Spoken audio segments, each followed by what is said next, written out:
Good evening, नमस्कार to everyone. दोस्तों स्वागत है आप सभी का एक बार फिर से ईजानित के यूट्यूब चैनल पर। मैं धर्मेंद्र नरूका जुड़ गया हूँ एक बार फिर आप लोगों के साथ। दोस्तों आज के सेशन में हम बात करने वाले हैं ब्रिटिश लिटरेचर के लिटरेरी एजेस के क्लासिफिकेशन के बारे में। तो ईच एंड एवरीवन जिन्होंने सेशन ज्वाइन कर लिया है तैयार हो जाइए। आज हम बात करने जा रहे हैं लिटरेरी एजेस के बारे में। देखो, before the beginning of the syllabus we must take an overview about all the ages। तो एक बार हम एजेस की चर्चा करते हैं, कौन सा एज कब शुरू होता है और उससे रिलेटेड कौन सी बात इंपॉर्टेंट है, और उसके बाद चीज़ों को हम आगे पढ़ेंगे। ठीक है भाई, चलो सभी साथी जो हैं एक बार जुड़ जाएं, उसके बाद सेशन की शुरुआत जो है हम लोग कर रहे हैं। और जो साथी जुड़ गए हैं एक बार बताएं भाई कौन कौन जुड़ गया है, कमेंट करके बताएं भाई कौन कौन जुड़ गया है। उसके बाद सेशन जो है हम लोग शुरू करेंगे। कमेंट एक बार मुझे बता दो, कमेंट शो कर दो एक बार, ठीक है। जिस पर ज़्यादा लाइव है उसको कमेंट मतलब, हाँ ठीक है ठीक है। चलो भाई एक बार जुड़ जाएं, फिर मैं करता हूँ देखो शुरुआत। चलो कुछ साथी जो जुड़े हुए हैं एक बार बताएं भाई कौन कौन जुड़ गया है। चलो कोई बात नहीं, नहीं बता रही कोई बात नहीं, शुरू करते हैं। मैं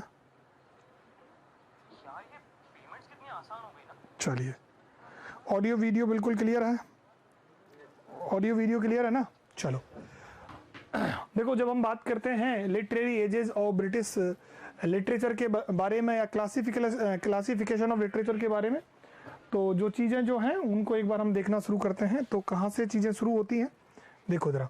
तो आप पेन कॉपी निकाल लीजिए भाई और लिख लीजिएगा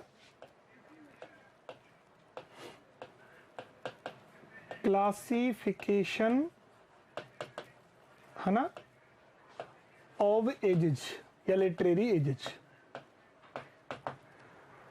फर्स्ट ऑफ ऑल इसमें सबसे पहले जिक्र होता है ना, द ओल्ड इंग्लिश का।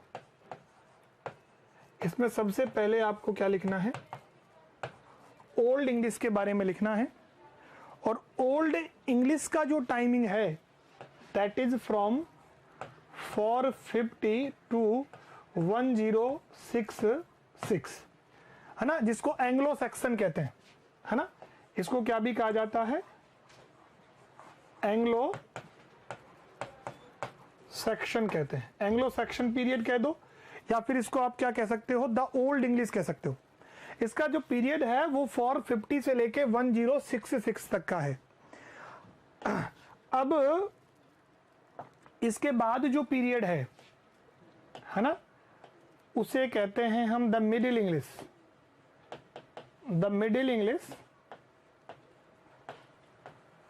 और इस पीरियड की अगर हम बात करें तो ये पीरियड 1066 से लेकर और 1500 तक का है।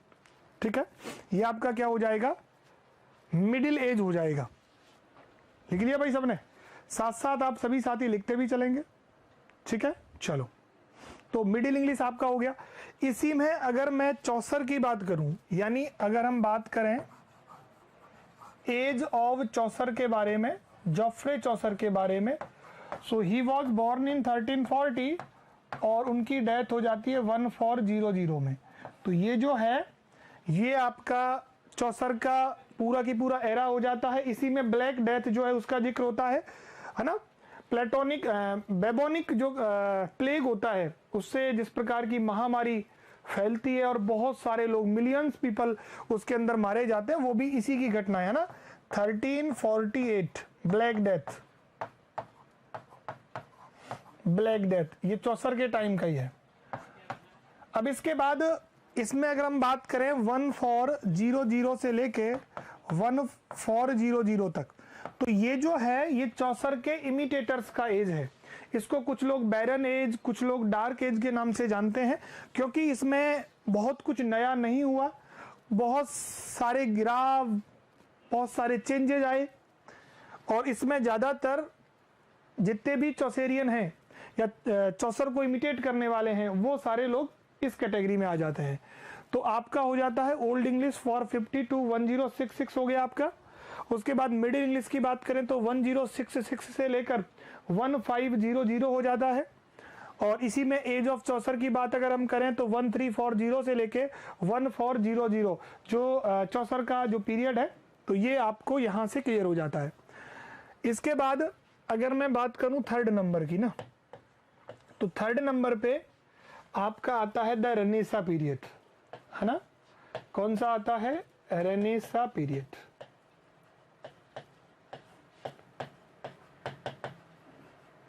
कौन सा आता है? रेनेसा पीरियड आता है। अब ये रेनेसा पीरियड का टाइमिंग जो है 1500 से लेके, है ना, 1660 तक का है। ये पूरा टाइमिंग जो है इसको क्या कहा जाता है? पुनर्जागरण काल जो है, रेनेसा पीरियड जो है वो आपका ये हो जाता है। अब रेनेसा पीरियड को अगर हम क्लासिफाइड करें, इसके क्लासिफिकेशन देखें तो इसमें सबसे पहले जो आता है वो आता है आपका प्री एलिजाबेथन। कौन सा आता है? प्री एलिजाबेथन, है ना, प्री एलिजाबेथन। यूनिवर्सिटी विट्स इसी एज के हैं, प्री एलिजाबेथन। और ये होता है 1500 से लेके 1557 तक। तो ये जो पीरियड है 57 ईयर का, ये आपका प्री जो आप इसको ऐसे मान सकते हैं, प्री एलिजाबेथन जो है वो ट्यूडर फैमिली जो है, हेनरी एट्थ जो है, उसी से रिलेटेड है। यहाँ हेनरी एट्थ की बड़ी चर्चा होगी। अगर आप प्री एलिजाबेथन पढ़ोगे तो यहाँ पर ट्यूडर डायनेस्टी या आप हेनरी एट्थ को विशेषकर मान सकते हो, है ना। हेनरी एट्थ ही वो व्यक्ति है जिसने इंग्लैंड को चर्च को रोमन चर्च से अलग करवाया था। उसने 5 शादियां की थी और शादी करने का मेन पर्पस था कि उसको कोई मेल एयर मिले, वारिस मिले, लेकिन किसी से भी उसको मेल वारिस नहीं मिल पाया था। उसके बाद एलिजाबेथ फर्स्ट जो है उनको क्वीन बना दिया गया था 1558 में, क्वीन एलिजाबेथ ना। तो इसीलिए सेकंड नंबर पे जो हम पढ़ रहे हैं वो एलिजाबेथन एज है। कौन सा है?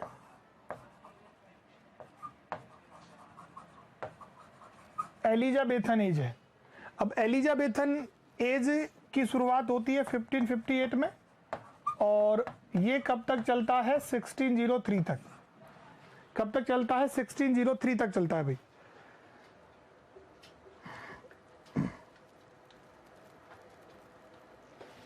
है ना, 1603 तक चलता है।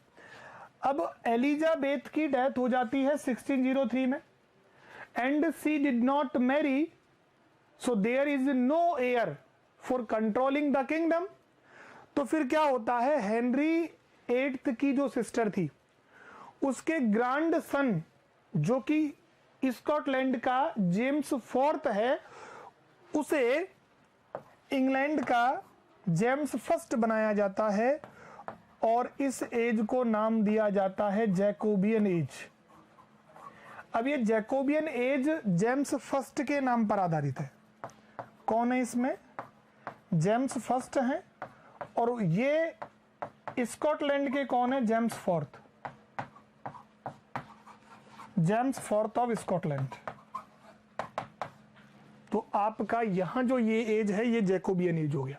ठीक है, देखो जरा थोड़ा सा हम इसको एडजस्ट कर लेते हैं। क्या कहलाता है ये? Jacobian as. इसके बाद नंबर 4 की मैं अगर बात करूं तो फिर इसके बाद आता है कैरोलिन।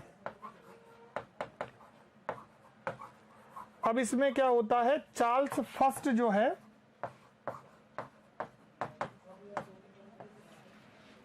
ये किंग बन जाता है। So this age is known as Caroline age और इसका टाइमिंग जो है, अच्छा इसका टाइमिंग तो हमने लिखा नहीं ना, तो 1603 to 1625, 1625। अब चार्ल्स फर्स्ट आता है कब? 1625 से लेके 1649। 1649 में चार्ल्स फर्स्ट का मर्डर हो जाता है और ओलिवर क्रोमवेल की जो गवर्नमेंट है वो ब्रिटेन में वापस रिटर्न करती है और इस में जो एज बनता है उसको कहते हैं पुरिटन एज।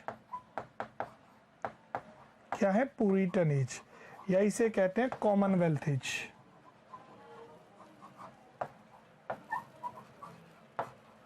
क्या कहते हैं, कॉमनवेल्थ एज।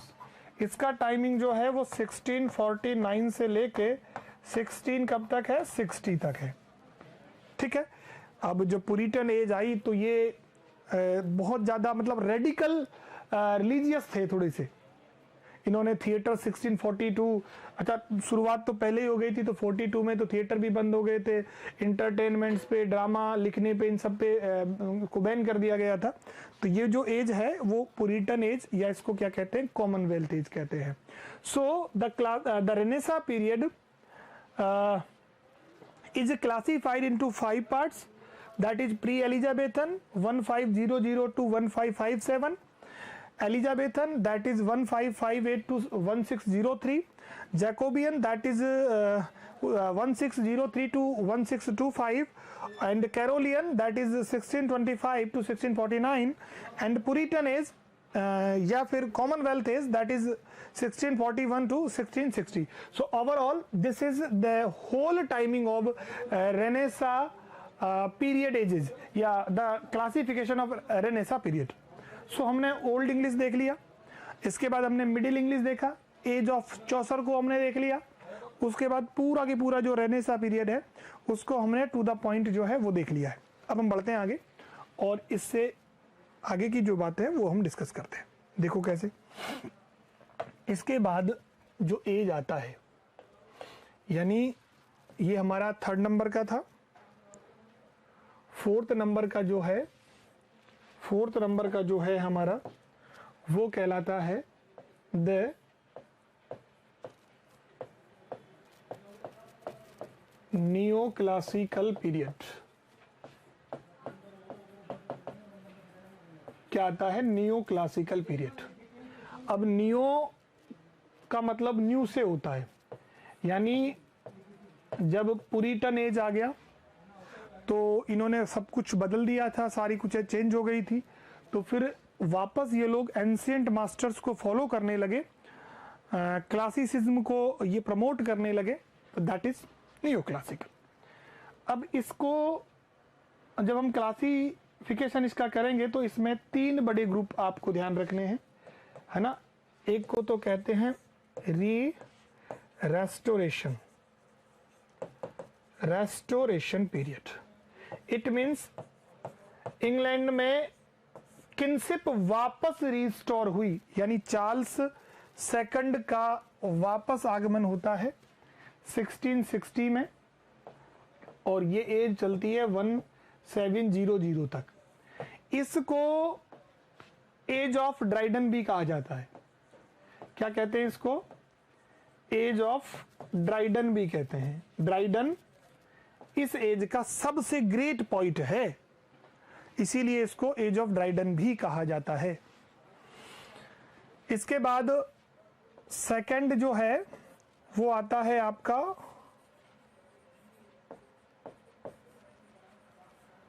ऑगस्टन पीरियड,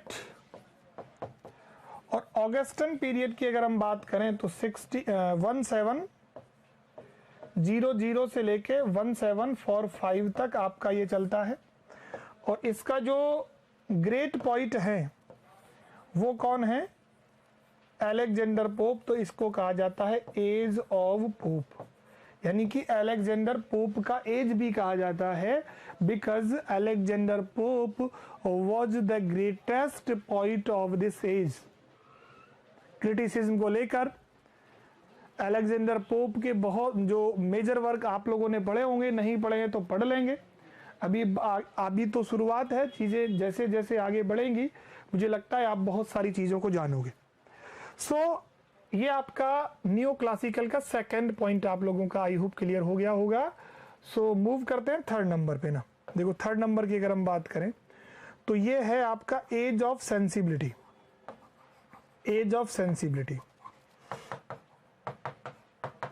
इसमें एज ऑफ रिवाइवल भी कई बार इंक्लूड कर लिया जाता है, और इसका पीरियड जो है 1745 से लेके 1798 तक, कुछ लोग 180 तक भी मानते हैं, अलग अलग है, आप इतना ही मानो 1745 से लेके 1898 और इसको कहा जाता है age of Doctor Johnson, Samuel Johnson का।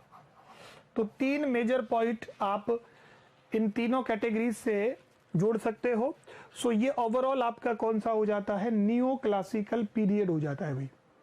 कौन सा हो जाता है, नियो क्लासिकल पीरियड हो जाता है। ठीक है, अब हम आगे बढ़ते हैं।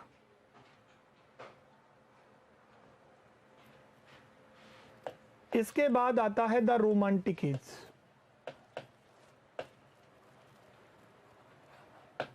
रोमांटिक एज आता है ना। रोमांटिक एज का टाइमिंग जो है 1798 से लेके 1837 तक माना जाता है। ठीक है ना। कहां तक माना जाता है, 1798 से लेके 1837 तक माना जाता है। और इसमें एक तो आपको ध्यान रखना लेक पॉइंट्स के बारे में, है ना, लेक पॉइंट्स, और एक नेचर और लव पॉइंट भी बहुत ज्यादा है इसमें। अच्छा, इस एज की शुरुआत जो है ना वो लिरिकल बैलेड से मानी जाती है। किससे मानी जाती है, लिरिकल बैलेड। लिरिकल बैलेड का जो फर्स्ट पब्लिकेशन है वो 1798 में होता है। और ये वर्क जो है विलियम वर्ड्सवर्थ और एसटी कॉलरिज, इन दोनों का जॉइंट वर्क है। इसी से इसकी क्या मानी जाती है, शुरुआत मानी जाती है। अब ये लेक पॉइंट्स टर्म भी यहीं जिक्र होता है क्योंकि लेक पॉइंट्स एक लेक डिस्ट्रिक्ट है इंग्लैंड में। वहां पर जनरली इस टर्म में एक तो आते हैं विलियम वर्ड्सवर्थ आते हैं, इसमें आते हैं एसटी कॉलरिज, पीबी सैली और रॉबर्ट साउदी। और कौन आते हैं, रॉबर्ट साउदी। तो ये मेजर पॉइंट आते हैं इसमें। तो ये रोमांटिक एज जो है वो 1798 से शुरू होता है और ये कब तक चलता है, 1837 तक ये चलता है। तो रोमांटिक एज में ये मेजर बातें हैं जो आप लोगों को आनी चाहिए। क्लियर। चलो, रोमांटिक एज के बाद अब जो एज आती है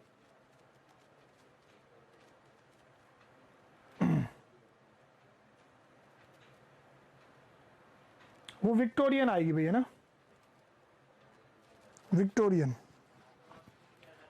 विक्टोरियन की बात करेंगे। तो ये तो हमारा कौन सा पॉइंट हो गया था, 4th। ये हमारा 5th नंबर का पॉइंट हो गया था ना। 6 नंबर का पॉइंट देखेंगे। 6 जो है वो आपका है द विक्टोरियन एज। कौन सा है, विक्टोरियन एज है भैया। और जो आपका विक्टोरियन एज है ये क्वीन विक्टोरिया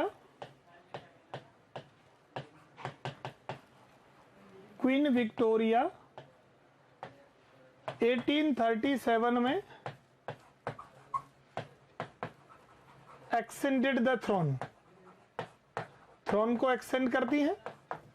तब से ये एज शुरू होता है 1837 से और टिल हर डेथ यानी 1901 तक जो ये पीरियड है ये चलता है। कब तक चलता है ये, 1901 तक ये पीरियड जो है ये चलता है। अब इसमें 2 बड़े मूवमेंट हुए जिन्हें लिटरेचर के 2 बड़े मूवमेंट माना जाता है। एक तो है प्री रैफेलाइट,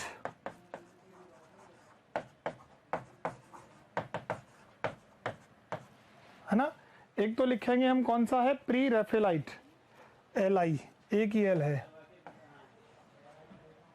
प्री रैफेलाइट्स।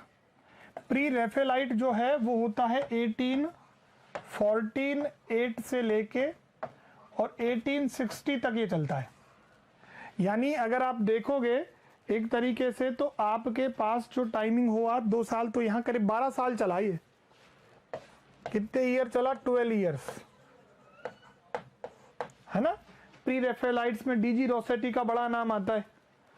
और एक दूसरा मूवमेंट जो है वो है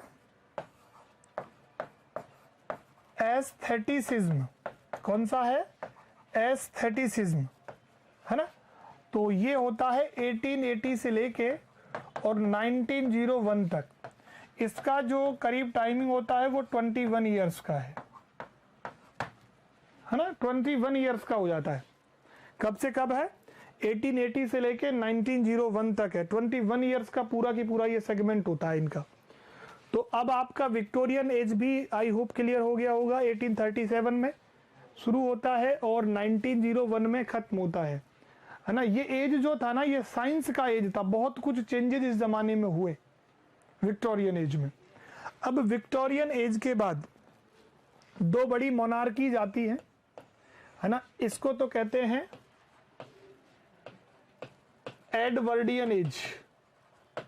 एक तो आता है आपका एडवर्डियन एज और इसमें एडवर्ड सेवंथ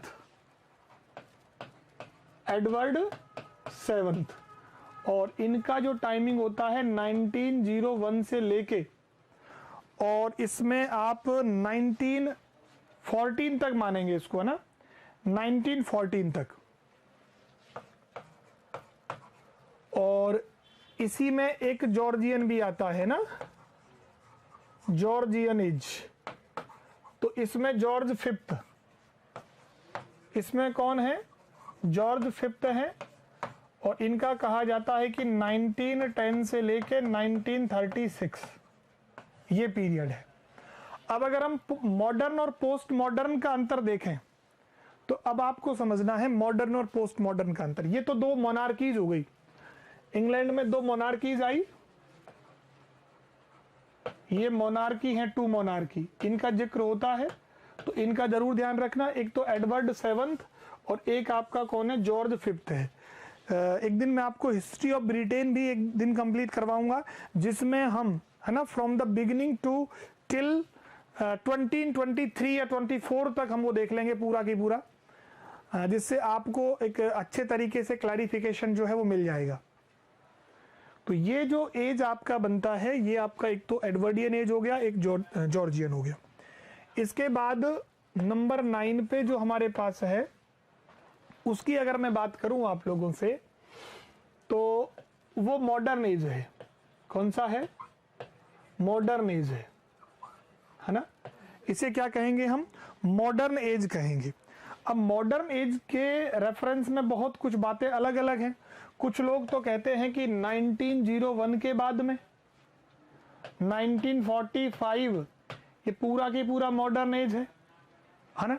कुछ 1914 मान लेते हैं, लेकिन हम ये मानेंगे कि विक्टोरियन के बाद में शुरुआत एक्चुअल में हो ही गई थी मॉडर्न एज की। तो ये हमारे लिए पूरा की पूरा मॉडर्न एज ही माना जाएगा।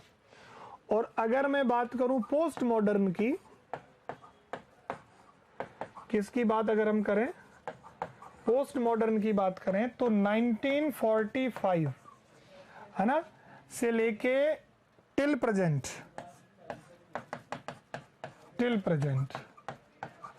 इस टर्म को पोस्ट मॉडर्न, एक्चुअल में पोस्ट कॉलोनियल, इनमें कोई ज्यादा अंतर नहीं है। पोस्ट कॉलोनियलिज्म या पोस्ट कॉलोनियल एज, यानी जब ब्रिटेन ने अपनी कॉलोनीज को धीरे धीरे रिमूव करना शुरू किया, यानी जिन कंट्रीज पे ब्रिटेन का अधिकार था उसको इन्होंने छोड़ना शुरू किया, तो that age is known as post colonial या पोस्ट मॉडर्न एज। सो ये आपके 10 पॉइंट्स हैं जिनके माध्यम से आप एजेस के बारे में बड़े अच्छे तरीके से जान सकते हो। ठीक है, एजेस के बारे में बड़े अच्छे तरीके से जान सकते हो। तो मैं एक बार वापस रिपीट करवा देता हूं आप लोगों को, कुछ हद तक आप लोगों को बहुत कुछ क्लैरिफाई हो जाएगा, है ना। तो ये लिटरेरी एजेस की बात हो गई। देखो यहां से हमने शुरू किया था, हमने बात की कि ओल्ड इंग्लिश के बारे में, कि ओल्ड इंग्लिश का जो पीरियड होता है वो 450 से लेके 1066 तक का है। इसमें, है ना, सेक्शंस, वाइकिंग्स, सेल्ट्स, ये जो इनके ट्राइब्स हुआ करती थी इनके बारे में पढ़ेंगे। फिर 1066 में विलियम नाम से हैं एक किंग, वो आए तो फिर यहाँ से एक्चुअल में इंग्लैंड में जो है वो राजा का अधिकार हो गया। फिर चीज़ें बढ़ी आगे, तो फिर मिडिल इंग्लिश को कहा जाता है 1066 से लेके 1500 तक। फिर उसके बाद हेनरी 8 का आ जाता है, रेनेसा में आ जाता है प्री एलिजाबेथन, जिसमें बेसिकली हेनरी 8 की जो ट्यूडर फैमिली से बिलोंग करता है। वॉर ऑफ रोजेज का आपने नाम सुना होगा, है ना, जो लड़ाई है, एक बैटल है, वो बड़ा पॉपुलर है। उसके बारे में हम हिस्ट्री ऑफ ब्रिटेन में ही देखेंगे। मेजर चीज़ें हैं, उनको बहुत अच्छे तरीके से हम देख लेंगे, उसमें आपको किसी प्रकार की दिक्कत नहीं होगी, समझा देंगे आपको। उसके बाद देखो एलिजाबेथन एज हो गया, फिर जैकोबियन का टाइमिंग मैंने बता दिया, कैरोलियन एज हो गया, पुरिटन एज हो गया और कॉमनवेल्थ एज हो गया। अब ये सारे आपके मन में बिल्कुल क्लैरिटी से होने चाहिए। इनका एज पीरियड पता है ना, आपको पता होना चाहिए। देखो जरा मैं आपको थोड़ा सा बताना चाहूंगा कि अगर आपको एज का नॉलेज नहीं है ना, तो आप पॉइंट्स को फिर कैटेगराइज नहीं कर सकते ढंग से।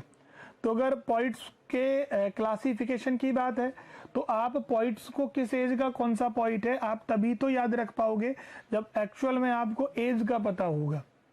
और फिर आपको ये भी पता होना चाहिए कि कौन सा पॉइंट किस एज से बिलोंग करता है। तो उसके लिए तो जरूरी चीज जो है वो है कि आपको सारी एजेज जो हैं वो क्लियर होनी चाहिए। इसीलिए सबसे पहले मैंने आप लोगों को जो लिटरेरी एजेज हैं उनके बारे में बताया है कि भाई लिटरेरी एजेज का आपको ध्यान रखना है, कौन कौन सी एजेज हैं। अब ये रेनेसा हो गया, रेनेसा से अगर हम आगे बढ़ते हैं तो हमारे पास फिर नियो क्लासिकल आ जाता है। नियो क्लासिकल में आपका रेस्टोरेशन है, ऑगस्टन है और एज ऑफ सेंसिबिलिटी है। ये तीन है आपके पास।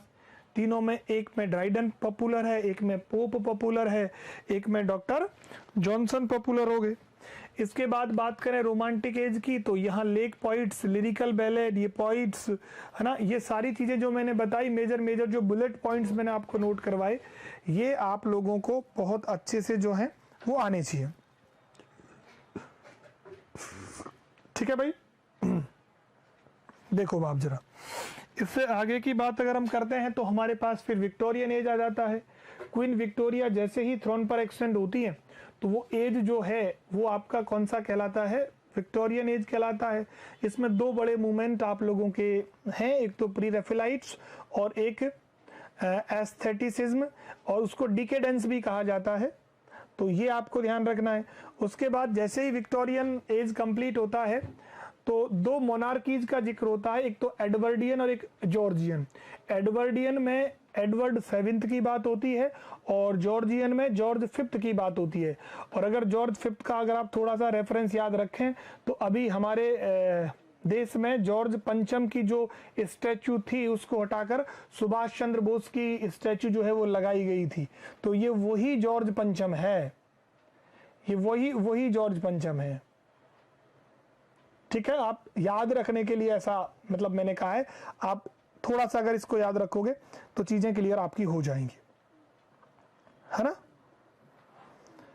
इसके बाद मॉडर्न की बात आती है, तो मॉडर्न के डेट में क्या है कि बहुत सारा कंफ्यूजन है, फिर भी आप सिंपल याद रखो कि मॉडर्न की बात अगर करें तो 1901 से लेके 1945, और पोस्ट मॉडर्न की बात करें तो 1945 से लेके टिल प्रेजेंट, जिसको पोस्ट कॉलोनियल एज भी कहा जाता है।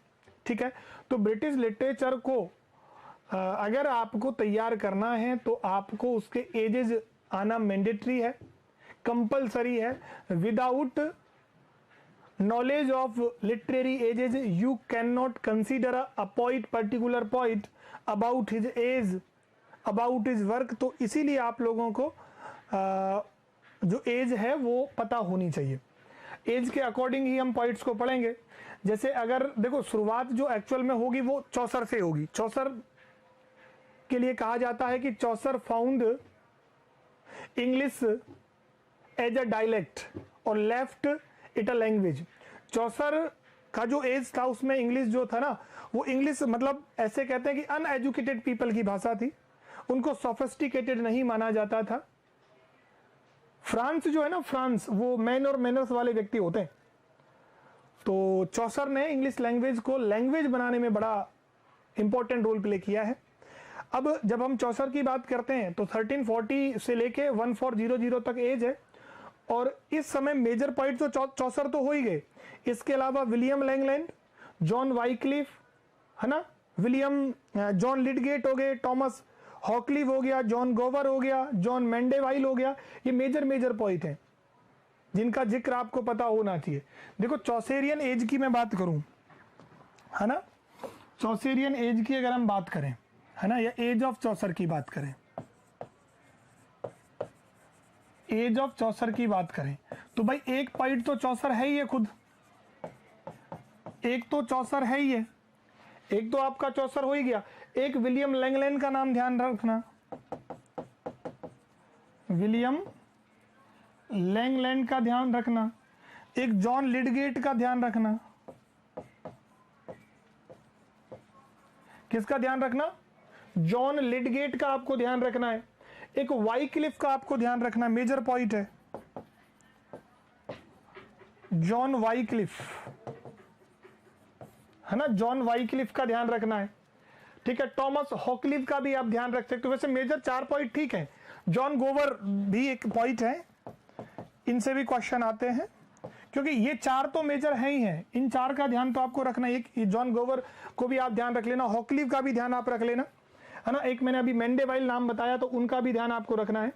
तो मेजर पॉइंट्स आपको ध्यान रखने। हर एज के टीजीटी पीजीटी में, यूजीसी नेट और टीजीटी पीजीटी में जो बेसिक अंतर है वो ये है कि वहां नंबर ऑफ पॉइंट्स जो है ना वो बहुत ज्यादा है, लेकिन कंपैरेटिवली टीजीटी पीजीटी में आपके मेजर पॉइंट्स पूछे जाते हैं। जैसे मैंने बताया कि भाई चौसर को देख लेना, लैंगलैंड को देख लेना, लिडगेट को देख लेना, वाइक्लिफ को देख लेना, जॉन गोवर को देख लेना, टॉमस हॉकलिफ को भी अगर आप देखना चाहो तो एक बार पढ़ लो, है ना।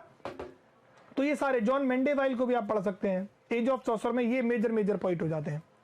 जैसे ही अब ये तो 1340 से लेके 1400 में खत्म हो जाता है, यानी कि चौसर का एज, यानी चौसर की डेथ हो जाती है 1400 के अंदर।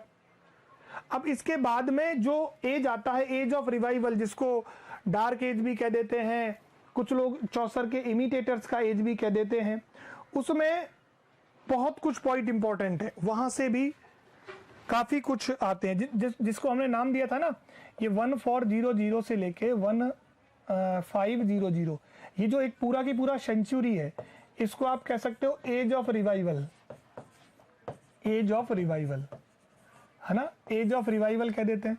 ये एक्चुअली डार्क एज भी है एक तरीके से, क्या भी है, डार्क एज भी है। चौसर के इमिटेटर का एज भी कह दिया जाता है, किसका, चौसर के इमिटेटर का एज भी कह दिया जाता है। इसमें मेजर पॉइंट की अगर हम बात करें, है ना, तो विलियम टिंडेल एक बड़े पॉइंट है, विलियम टिंडेल, टॉमस मूर और विलियम टिंडेल। एक तो टॉमस मूर और एक आपके कौन से हो जाएंगे, विलियम टिंडेल, है ना, विलियम टिंडेल। एक रिचर्ड टोटल, जिसका एक बड़ा वर्क अगर आपने सुना हो, है ना, टोटल्स मिसलेनी या फिर सॉन्ग्स एंड सोनेट्स, ये इनका मेजर वर्क है। इसी के अंदर हेनरी हॉवर्ट और टॉमस वाइट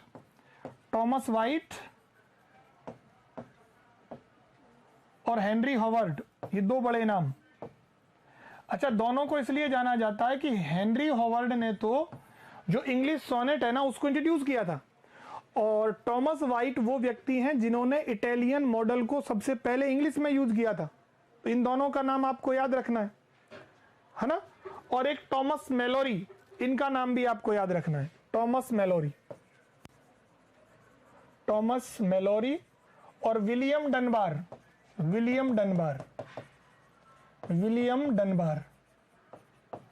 है ना। तो ये मेजर जो हो जाते हैं सारे, ये आपके कहां के हो जाएंगे, ये एज ऑफ रिवाइवल के हैं। ये पॉइंट्स मैं आपको पढ़ाऊंगा, अगर आप टीजीटी पीजीटी की तैयारी कर रहे हो तो आपको ये सारे पॉइंट्स जो है ना वो भी पढ़ने पड़ेंगे, इनके बिना तो काम चलेगा नहीं, है ना। अब देखो हम प्री एलिजाबेथन में पहुंचते हैं, किसमें, प्री एलिजाबेथन में। अब प्री एलिजाबेथन में एक तो नाम आपको याद रखना है फिलिप सिडनी का। किसका नाम याद रखोगे, फिलिप सिडनी का याद रखोगे। और एडमंड स्पेंसर। एडमंड स्पेंसर, ठीक है। एक तो आपका कौन हो गया, एक तो हो गया आपका एडमंड स्पेंसर, एक हो गया फिलिप सिडनी, और एक टॉमस सेकवाइल भी ध्यान रखना। कौन है? टॉमस सेकवाइल का ध्यान रखना। एक मेजर चीज जो मैं आपको पहले भी बता रहा था, यूनिवर्सिटी विट्स, यूनिवर्सिटी विट्स जिसमें 7 पॉइंट्स इंक्लूड होते हैं। कितने होते हैं? 7 पॉइंट्स इंक्लूड होते हैं, जिसमें क्रिस्टोफर मार्लो हैं, टॉमस नेस हैं, है ना, रॉबर्ट ग्रीन हैं, इसके अलावा टॉमस लॉज हैं, जॉर्ज पील हैं। मैं नाम लिख देता हूं सबके, है ना, यूनिवर्सिटी विट्स के नाम लिख देता हूं। एक तो हो गया मार्लो, है ना, एक हो गया ग्रीन, है ना, एक हो गया लॉज, एक हो गया पील, एक हो गया किड, कितने हो गए? 5 हो गए। एक हो गया नेस, कौन हो गया? Thomas Nashe. और रॉबर्ट ग्रीन हो गया, एक लिली और हो गया, जॉन लिली, है ना। तो Christopher Marlowe, Robert Greene, Thomas Lodge, George Peele, Thomas Kyd, Thomas Nashe और जॉन लिली। चलो इनका पूरा नाम लिख देते हैं हम, पूरा नाम लिख देते हैं ना, सबका नाम लिख लो भाई। जॉर्ज है यहाँ पे, ये टॉमस है, टॉमस है, ये रॉबर्ट है, और ये क्रिस्टोफर है। क्या हो जाता है? क्रिस्टोफर। तो 7 पॉइंट तो ये। एक माइकल ड्राइटन का नाम भी आपको ध्यान रखना है। किसका? माइकल ड्राइटन का नाम भी आप ध्यान रख सकते हैं, है ना। CHAEL, Michael Drayton. Michael Drayton के आइडियाज मिरर सोनेट सीक्वेंस है और काफी पॉपुलर है भाई, काफी पॉपुलर है, ठीक है ना। अब इसके कुछ पॉइंट्स ऐसे हैं जो प्री एलिजाबेथन में भी थे, एलिजाबेथन में भी थे, तो यहीं हम एलिजाबेथन के भी लिख देंगे। तो एलिजाबेथन में अगर मैं बात करूं तो आप देखो, प्री एलिजाबेथन और एलिजाबेथन को आप मिलकर अगर आप पढ़ो, है ना, प्री एलिजाबेथन और एलिजाबेथन को अगर मिलकर आप पढ़ो तो इसमें फिर एक विलियम शेक्सपियर का नाम भी आ जाएगा। किसका भी आ जाएगा? अब विलियम शेक्सपियर जो है ना, वो लेटर एलिजाबेथन के हैं, क्योंकि 1564 या 1564 में जन्म होता है विलियम शेक्सपियर का, और उनकी डेथ होती है 1616 में। ये इनका टाइमिंग है। तो विलियम शेक्सपियर इसके मेजर पॉइंट हो जाएंगे यहां से, है ना। इसमें एक हो जाएंगे आपके कौन? Francis Bacon. कौन हो जाएंगे? फ्रांसिस बेकन भी हो जाएंगे। फ्रांसिस बेकन भी उसी टाइम के हैं, फ्रांसिस बेकन भी उसी टाइम के हो गए। और इसके अलावा इसमें हम किसको पढ़ेंगे? बाकी तो ये पढ़ ही लिए हमने, और एक वॉल्टर रेले भी पढ़ लेंगे,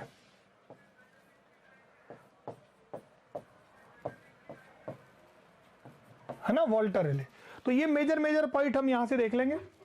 तो हमारे जो एलिजाबेथन और प्री एलिजाबेथन और एलिजाबेथन दोनों के जो मैं एक साथ ही लिख दिया आपको ना, ये सारे एक साथ ही हो गए। अब जैकोबियन की जब हम बात करेंगे, है ना, किसकी? जैकोबियन की। तो जैकोबियन में एक तो नाम आपको ध्यान रखना, किसका? बेन जॉनसन का। शेक्सपियर भी इसी का पार्ट है, ये ध्यान रखना। विलियम शेक्सपियर भी इसका पार्ट है, ये ध्यान रखना, है ना। विलियम शेक्सपियर भी पार्ट है। एक जॉन वेबस्टर, है ना, Webster, the Duchess of Malfi. Webster का नाम भी आपको ध्यान रखना है ना, जॉन वेबस्टर का। एक चैपमैन भी ध्यान रखना, जॉर्ज चैपमैन, जॉर्ज चैपमैन। एक बियोमंट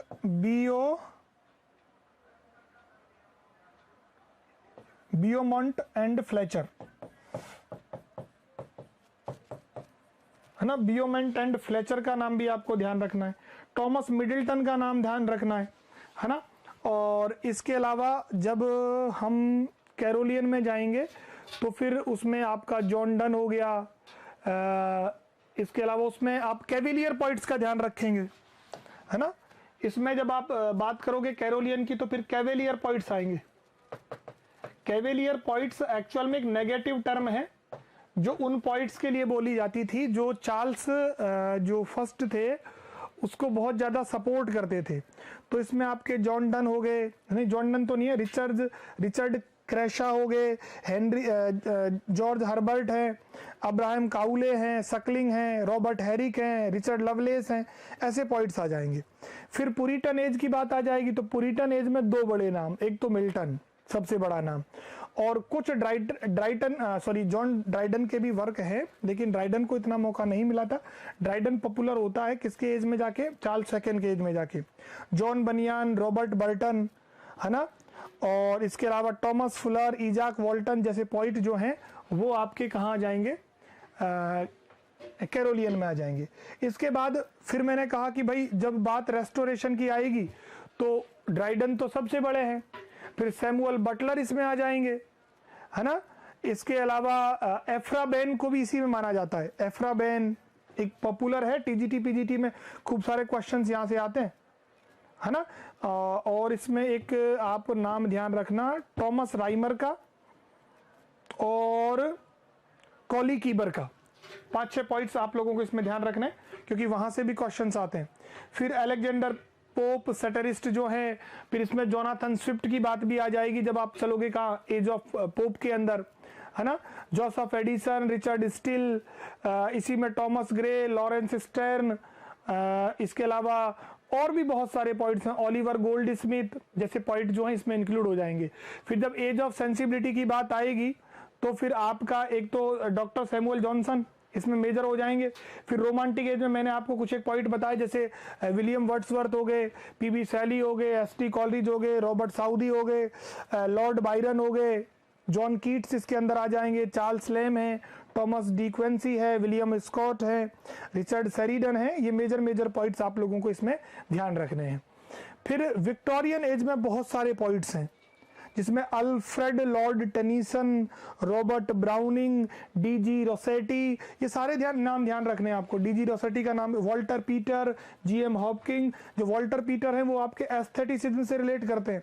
ब्रॉन्टी सिस्टर्स भी इसी में आ जाएंगी आपके, है ना।